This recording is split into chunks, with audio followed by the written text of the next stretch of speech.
At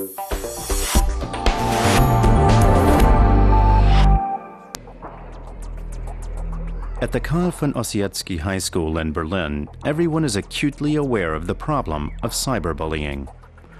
Schools across the country share their concern. Increasingly, the internet is being used by teenagers to hurt or embarrass their peers. On the site IShareGossip, anyone can say whatever they like about a fellow student. The victims have no idea who's behind the attacks. It could be anyone. These kinds of comments used to be scrawled on the toilet walls and could be painted over. No one's figured out how to paint over what's on the internet. This is more insidious. If someone posts a hate message, then it's up there 24 hours a day for everyone to read. The latest target of cyberbullying is in this school class. This time, authorities aren't prepared to look the other way. This police chief inspector is telling the students about the legal consequences of cyberbullying. It's a crime. He's also advising them what they can do to protect themselves.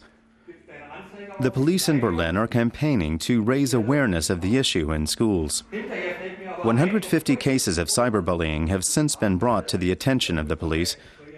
Online hostility has even been known to spill over into schoolyard fights.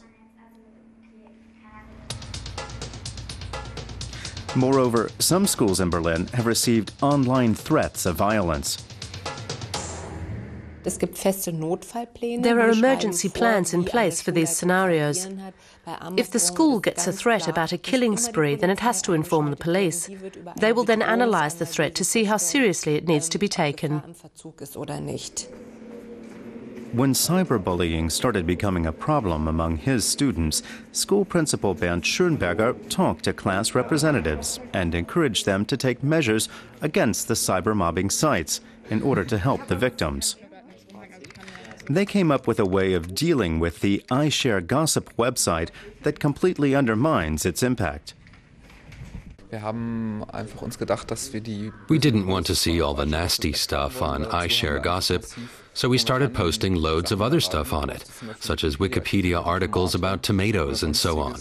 So the original content ended up getting buried. The strategy worked, and for weeks there was no gossip left on the website. It has now been added to the Federal Department for Media Harmful to Young Persons Index, which prevents it from targeting minors. Okay. But the students feel more needs to be done. IShareGossip shouldn't exist at all. It's just horrible. No one has any control over what gets posted on the internet and who reads it, and that needs to stop. A boycott is the first step we can take as students, but in the long run there needs to be a ban.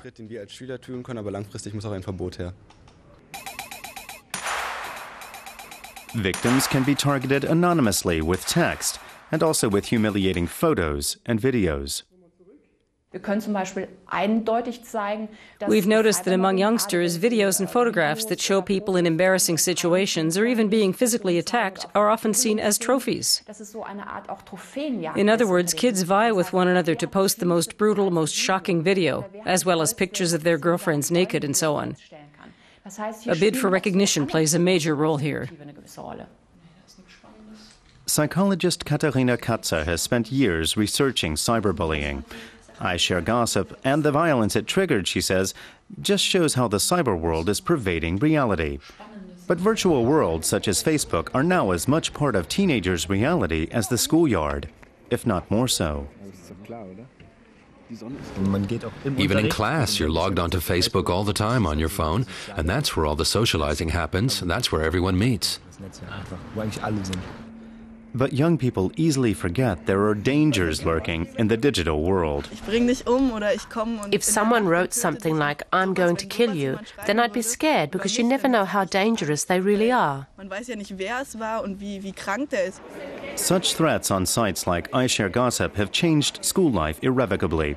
Principal Schönberger is outraged about the strategy of such sites.